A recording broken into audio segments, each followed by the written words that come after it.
Bendiciones, ¿cómo están?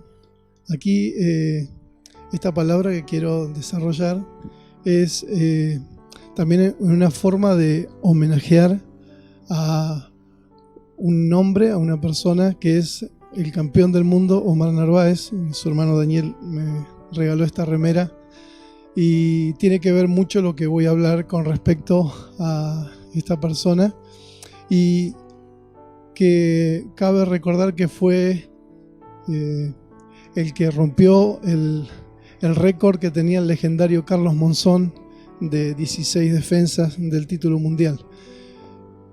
Es fácil llegar, otra cosa es mantenerse. Por eso quiero darle énfasis justamente a esta palabra que quiero dar y honrar a las personas. La Biblia dice: al que honra, honra.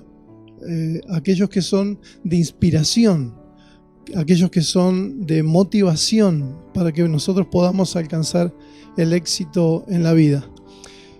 Hace muchos tiempos atrás, en el año 1998, un grupo de sociólogos estaban haciendo un experimento, y en este experimento ponían en una habitación a niños de unos 4 o 5 años, los ponían en un lugar cerrado, había una mesita y sobre la mesa un chocolate. Y el experimento consistía en lo siguiente: dejar al niño allí solo con el chocolate en la mesa durante aproximadamente unos 15 minutos. Obviamente,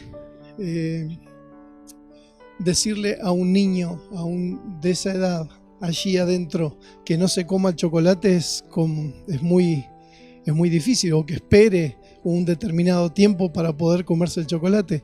Es lo mismo que decirle a alguien que está en un café, ir y decirle: Señor, dentro de 2 horas le traigo su café.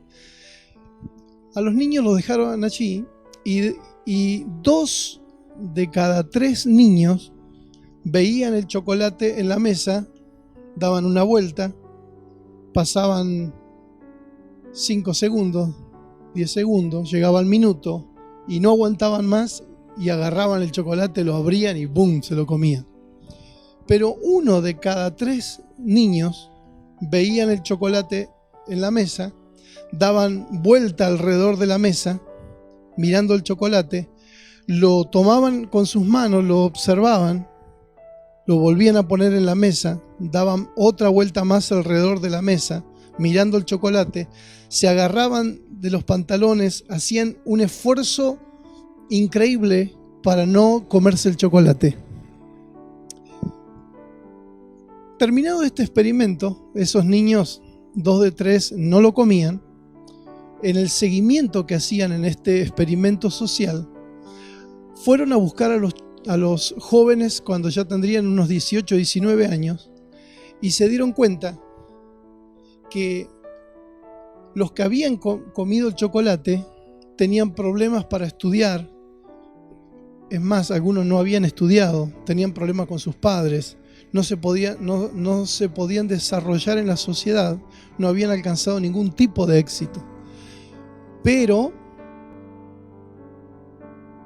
de los niños que no comieron el chocolate, se decían que eran profesionales, personas exitosas, empresarios, gente que alcanzó éxito en la vida.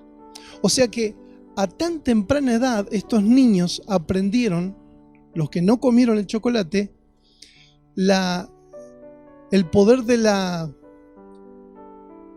no querer todo enseguida, de posponer la gratificación propia. O sea, en otras palabras, bien entendibles, aprendieron a los 4 años lo que es la autodisciplina, que es justamente la autodisciplina uno de los puntos importantes para tener éxito en la vida.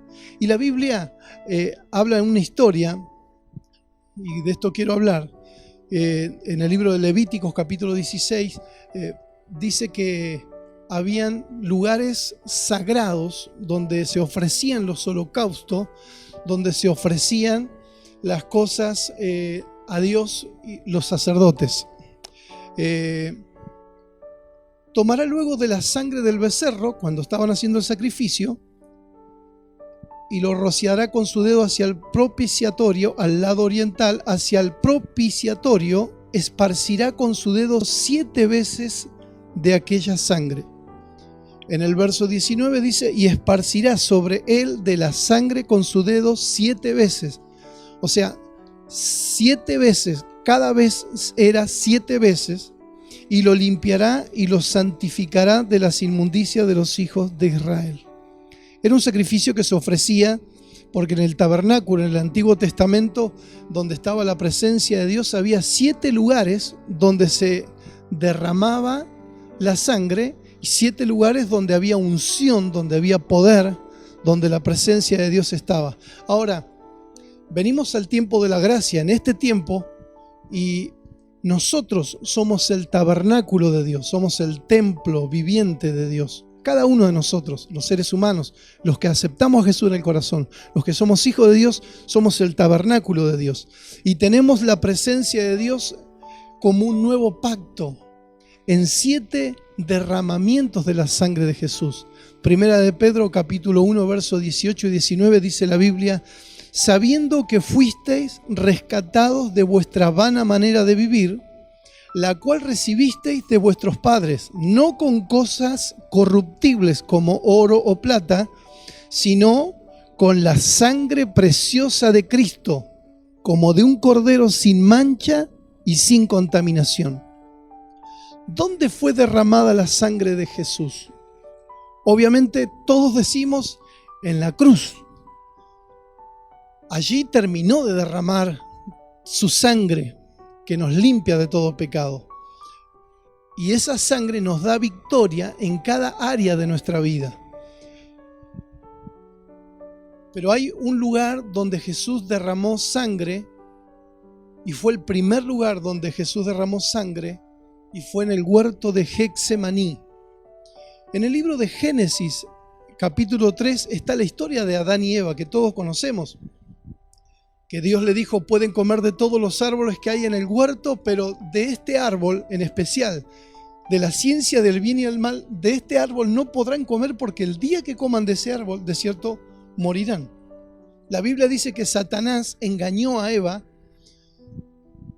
pero Adán decidió voluntariamente desobedecer la voz de Dios. Dios le dijo, no coman de ese árbol. Vino Satanás, disfrazado en una serpiente, en un reptil, le habló a Eva, la engañó, le dijo, no es verdad, no van a morir, sino que Dios sabe que van a ser como él el día que comieren de ese árbol. Y ella, la Biblia no es específica si es una manzana, una uva, no sé qué fruta fue. El tema no es que comieron la fruta, sino que desobedecieron. Dios le dijo, no lo hagan y lo hicieron. Ese es el pecado. Entonces, Adán decidió voluntariamente desobedecer la voz de Dios y hacerle caso a su esposa. Entonces, allí, en el huerto del Edén, Adán, él renunció a su fuerza de voluntad, cedió su fuerza de voluntad al desobedecer a Dios y perdimos la capacidad de decidir todo lo que es bueno y todo lo que es malo en el huerto del Edén. Entonces nos encontramos en esta era de la gracia diciendo, quiero dejar de comer tanto y no puedo. Quiero cambiar mi carácter, pero no puedo. Quiero ser mejor persona, pero no puedo. Quiero dejar de este odio, este rencor, pero no puedo. Hay un hombre llamado Vincent Lombardi que dijo, la diferencia entre una persona exitosa y los demás no es la falta de inteligencia, sino ni de conocimiento, sino más bien la fuerza de voluntad. O sea, ¿dónde perdimos nuestra fuerza de voluntad? ¿Dónde perdimos la capacidad de hacer lo correcto? En el huerto del Edén, donde Adán desobedeció a Dios. Entonces, quiero dejar este vicio, pero no tengo fuerza de voluntad. Pero la Biblia dice en el libro de Mateo, capítulo 26, verso 36 al 44, que allí Jesús les dijo a sus discípulos, despedida la multitud, Jesús le habló a la multitud, después llamó a los discípulos, a 12 personas, y de esas 12 personas sacó a 3 que eran sus mejores amigos, Pedro, Jacobo y Juan, eran los íntimos de Jesús, y los llamó aparte y les dijo, mi alma está triste hasta la muerte. Esperen aquí, ayúdenme, oren por mí. Y dice que como un tiro de piedra Jesús fue y se arrodilló y hizo esta oración.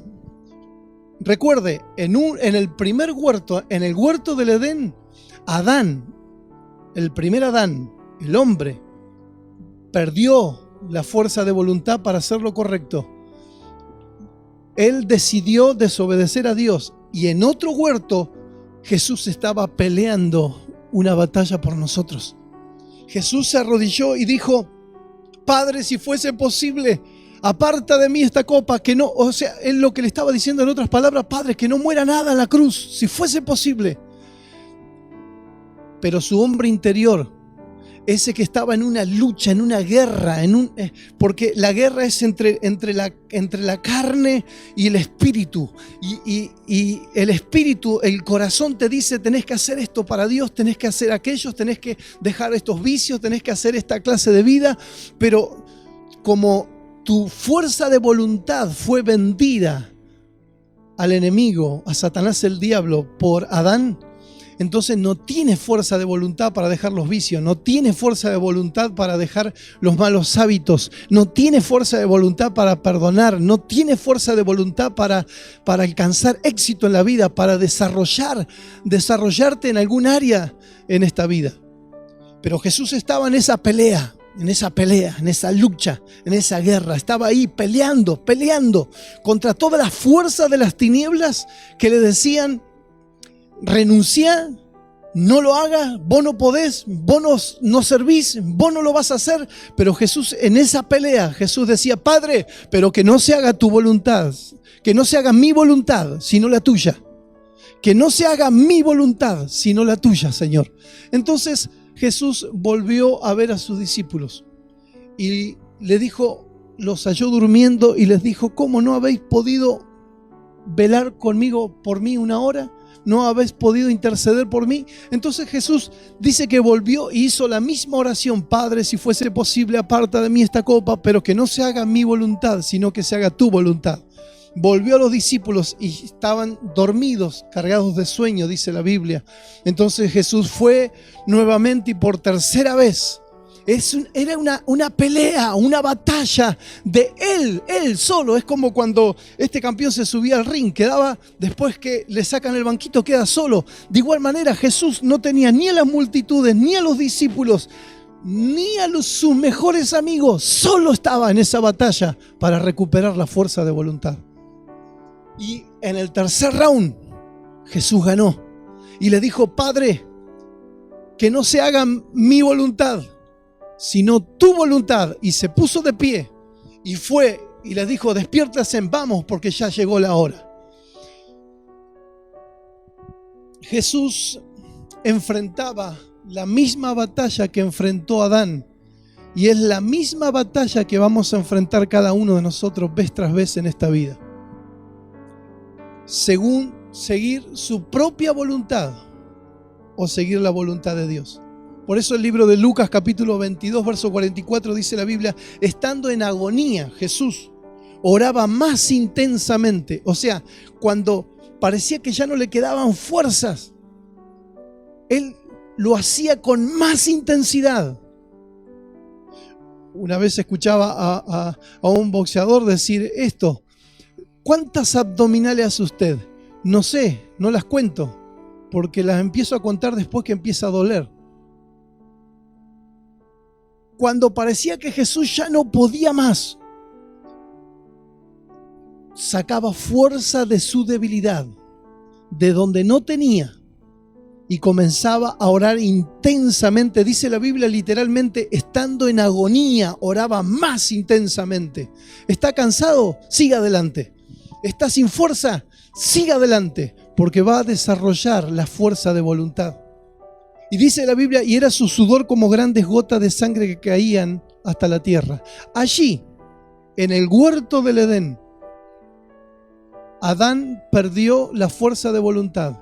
Pero en el huerto de Getsemaní, en el Getsemaní, era un huerto donde habían unas prensas. Las prensas eran donde molían las uvas para hacer el buen vino.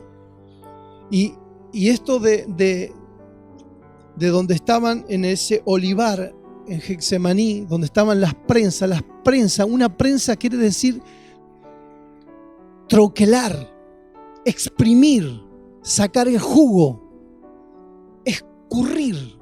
Allí, en ese lugar, en la prensa, en Getsemaní, yo creo que hay gente que está viviendo su Getsemaní, donde están siendo troquelados, donde están siendo con tantas luchas, dificultades, crisis económica, emocional, de familia, de salud tal vez, y están siendo troquelados, exprimidos, estrujados, están bajo presión. Jesús lo vivió antes que ti. Allí en el Getsemaní estaba Jesús peleando esa batalla para redimirnos. ¿Sabe lo que quiere decir redimirnos? Es rescatarnos, volvernos al lugar original. Porque Dios nos dio la capacidad de pelear, de levantarnos. La Biblia dice 7 veces se cae el justo y las 7 veces se vuelve a levantar. No dice que Dios lo levanta, dice que se vuelve a levantar. Cuando alguien desarrolló la fuerza de voluntad, se vuelve a levantar, se cae y Dios te dice, levántate. No puedo, sí, tú puedes. Tienes la fuerza de voluntad para hacerlo por ti mismo. Así que si está caído, levántese. Si está en el piso, vuélvase a levantar. No pida que le tiren la toalla. Dios no te va a tirar la toalla. No vas a abandonar esta pelea. Te vas a levantar, porque cada vez que te estés levantando de una caída, estás desarrollando algo que se llama fuerza de voluntad. Está comprobado clínicamente que ante un temor y una agonía tan intensa como la que vivió Jesús en el huerto de Getsemaní, los vasos sanguíneos que están están debajo de la piel, los vasos sanguíneos se rompen y por los poros puede brotar sangre, gotas de sangre. Eso es lo que le sucedió a Jesús. Estaba redimiendo con esa sangre. Allí fue el primer lugar donde derramó sangre Jesús por nosotros. En el huerto de Getsemaní, recuperándonos, redimiéndonos y devolviéndonos la fuerza de voluntad. Por eso, cuando alguien me dice, pastor, yo no puedo cambiar, yo digo, no, vos no querés. No puedo. No querés, porque querer es poder. Si vos querés, podés. Podés levantarte de esa crisis, podés levantarte de ese letargo, podés levantarte de esa situación difícil, podés levantarte. Henry Ford, el inventor de los autos Ford, él decía lo siguiente en una oportunidad: pueden quemarme todas mis fábricas, pueden dejarme en la ruina económica, pero de allí yo me levantaré con mi fuerza de voluntad. O sea que la falta de éxito en la vida no se debe a ningún capricho del destino, sino a nuestra propia falta de fuerza de voluntad. Cuando nosotros comenzamos a reconocer la responsabilidad nuestra, admitimos que si nos sentamos esperando que las cosas sucedan así porque sí, por arte de magia, no va a suceder. Dios te dice, usa tu fuerza de voluntad. Levántate de la silla. No esperes todo que caiga del cielo. Dios te dice, yo estoy con vos, yo te voy a abrir puertas, yo te voy a bendecir, yo te voy a prosperar, yo te voy a ayudar, te voy a dar sabiduría. Por eso esa excusa que pone la gente cuando le dicen, ¿podés hacer algo? No sé, no tengo, no puedo, no puedo, no sé, no tengo, no sé, no tengo, no puedo. No puedo, no sé, no tengo. Pero cuando vamos a la Biblia, cuando nosotros decimos no puedo, Dios te dice, todo lo puedes en Cristo que te fortalece. Cuando decimos no tengo, Dios te dice, yo te voy a suplir todo conforme a mis riquezas en gloria en Cristo Jesús. Yo soy el dueño del oro y la plata, yo te voy a bendecir, dice Dios. Cuando nosotros decimos no sabemos, me falta capacidad, me falta intelectualidad, me falta conocimiento, me falta sabiduría, la Biblia dice, pídele sabiduría a Dios, el cual te dará en abundancia y sin reproche. Dios es un Dios bueno, un maestro bueno, que Él te va a dar sabiduría si tú se la pides a Él. Pero si nos sentamos sin hacer nada, nunca vamos a lograr nada. Esta verdad desata un gran poder para hacer cosas grandes en la vida. Y recuerdo esa mujer dueña de unas de las afamadas tortas muy conocidas. Ella quedó viuda con 8 hijos y las palabras que ella dijo fueron estas: no me voy a quedar llorando toda la vida mi desgracia, todavía me queda mi fuerza de voluntad.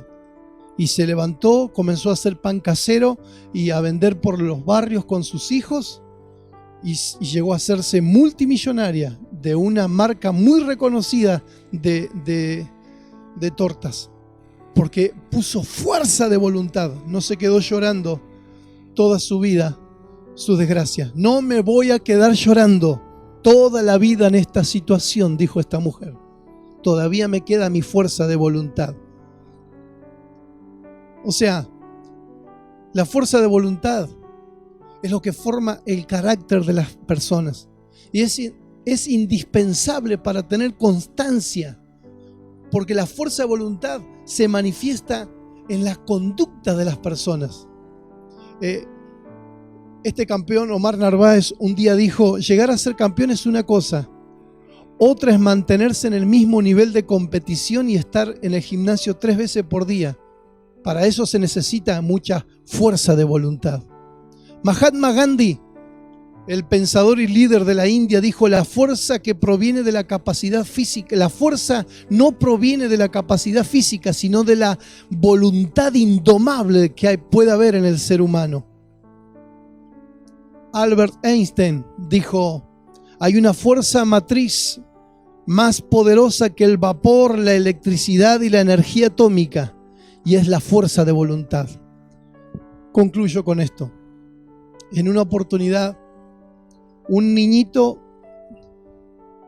que vive en las afueras de una ciudad, de una gran ciudad, en Kansas City, en Estados Unidos. Este niño, como en las escuelas rurales, las maestras le direccionaban, repartían las tareas del lugar. Tal día le tocó a tal niño que él tenía que ir y prender las calderas del lugar. Él fue siendo obediente a la maestra, llega ese día, está prendiendo las calderas y en un momento dado las calderas explotan delante de él y literalmente casi el 80% de su cuerpo queda bajo las llamas, todo quemado. Obviamente la bendición para la madre fue que este niño vivió, no murió. Y este niño, con su cuerpo, casi el 80% de su cuerpo todo quemado, le dijeron los médicos: dé gracias a Dios que está vivo, pero está confinado a estar en una silla de ruedas por el resto de su vida. Este niño nunca va a caminar.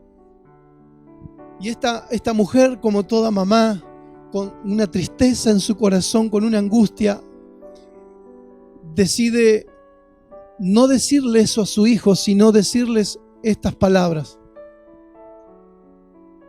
Todos los días que iba a visitarlo al hospital, a la clínica, le soltaba esta palabra, ella creyente, y le decía: si puedes creer, para el que cree, nada es imposible. Glenn se llamaba este niñito. Glenn, si puedes creer, para el que cree, nada es imposible. Llegó un momento donde le dan el alta y se tiene que llevar a su hijo a su casa. Y el niño está confinado a estar en una silla de ruedas. Y veía por la ventana cómo sus hermanos jugaban. Y él estaba allí con lágrimas en los ojos. Su mamá se acercaba y le decía: Glenn, mirándolo a los ojos, si puedes creer, para el que cree, nada es imposible. Cada día se levantaba ella y antes de irse a su trabajo pasaba al lado del niño y le decía: Glenn, si puedes creer, para el que cree, nada es imposible. Y este niño, Glenn, esas palabras anidaron en su corazón. Y cuando se iba su mamá y sus hermanos se iban a corretear por el campo y quedaba él solito, él hacía que uno de sus hermanos, antes de que se vayan, lo acerque a la puerta y le deje la puerta abierta. Él le decía: yo quiero ver el sol, quiero disfrutar del aire. Y se quedaba ahí solito. Pero cuando ya no había nadie, este niño le resonaban las palabras de su madre en su mente: Glenn, si puedes creer, para el que cree, nada es imposible. Y este niño empezó a creer en esas palabras que le decía su madre. Y él dijo: yo puedo tener esperanza de caminar. Pero sus piernas no le respondían y él las primeras veces se tiraba literalmente de su silla de ruedas y comenzaba a arrastrarse por el piso con sus brazos hasta llegar a un cerco. Y trataba de agarrarse del cerco y ponerse de pie, y cuando lograba ponerse de pie se caía otra vez. Y cuando se daba cuenta que estaban viniendo su familia, su mamá y sus hermanos, él se arrastraba nuevamente hasta la silla de ruedas y se sentaban y les preguntaban siempre: Glenn, ¿por qué está tu ropa así? No es nada, no sé por qué está así. Pero cuando todos se iban cada día, él recordaba: Glenn, si puedes creer, para el que cree, nada es imposible. Y Glenn se tiraba y comenzaba a arrastrarse hasta que un día logró mantenerse de pie. Otro día logró caminar un poco. Otro día comenzó a caminar, a sostenerse con mucha fuerza de voluntad. Pero cuando él veía que las fuerzas se le terminaban, se caía y arrastrándose otra vez iba hasta la silla de ruedas. Hasta que un día, Glenn, caminando por el cerco, llega su mamá y sus hermanos y todos corriendo y con lágrimas en sus ojos le dijeron: Glenn, ¿qué estás haciendo? Y él les dijo: mamá, tú me dijiste que si yo podía creer, que para el que cree nada es imposible. Y acá estoy, y estaba parado y ya dando sus primeros pasos. Con el tiempo, para hacer la historia larga corta, con el tiempo Glenn logró caminar y comenzó a ir al colegio. Con el tiempo él veía a los deportistas cómo practicaban y Glenn miraba y se acerca a un profesor y le dice: profesor, a un preparador físico, si usted me da media hora por día, yo le voy a dar un campeón. Él le dice: olvídate, joven, no tienes posibilidad, no hay posibilidad de que tú corras en tu vida. No puedes hacer deporte, confórmate con caminar. Pero las palabras de su madre le resonaban en su corazón y en su mente: Glenn, si puedes creer, para el que cree, nada es imposible. Y Glenn insistió tanto que su profesor, este profesor de educación física, le dio un par de minutos al principio, después media hora, así una hora, hasta que Glenn logró correr. Una vez que logró correr, se quiso inscribir en las universidades, en los triatlones, y comenzó a querer hacer de todo tipo de ejercicios, hasta que logró llegar a ser un deportista reconocido, porque él dijo: si puedo creer, para el que cree, nada es imposible. Con fuerza de voluntad se puede. ¿Sabe de quién estoy hablando? Estoy hablando de Glenn Cunningham. Nació el 4 de agosto de 1909 en Atlanta, Kansas. Fue uno de los mejores atletas del mundo durante la década de 1930, ganando el prestigioso premio Sullivan en 1933 como el más alto de los atletas amateur. El colegiado nacional UCA y campeón en 1932, llegó a colocarse cuarto en el olímpico de 1500. Cunningham ganó el apodo de Kansas Iron Man, el hombre de hierro, por su fuerza de voluntad, por una serie de actuaciones estelares que él tuvo. Fue graduado de la Universidad de Kansas. Cunningham ganó 2 títulos nacionales colegiados. Y así podría enumerarle. Fue segundo en 1936, olímpico de 1500, y 2 semanas más tarde estableció un récord mundial de 800 metros. Cunningham corrió 1 milla en 4 minutos en una pista extra, una marca muy por debajo del récord mundial al aire libre debido a los problemas de circulación que él tenía por las quemaduras, por el accidente de su infancia. Cunningham necesitaba casi 1 hora para prepararse para una carrera. En primer lugar, necesitaba masajes en sus piernas y luego un periodo de calentamiento previo muy largo. Él obtuvo un título de maestría en la Universidad de Howard, un doctorado de la Universidad de Nueva York. Se retiró de la competencia en 1940 y durante 4 años fue director de educación física en la Universidad de Ohio. Luego Cunningham y su esposa abrieron para la juventud de Glen Cunningham Run en Kansas, donde ayudó alrededor de 10.000 niños desfavorecidos y se convirtió en un predicador laico. Murió el 10 de marzo de 1988 y en una Biblia vieja que él tenía marcado un versículo bíblico que era un versículo lema para él. Josué 1:9. Mira que te mando que te esfuerces y seas valiente. No temas ni desmayes, porque el Señor tu Dios estará contigo donde quiera que tú vayas. Querer es poder. La fuerza de voluntad es lo que te va a hacer victorioso.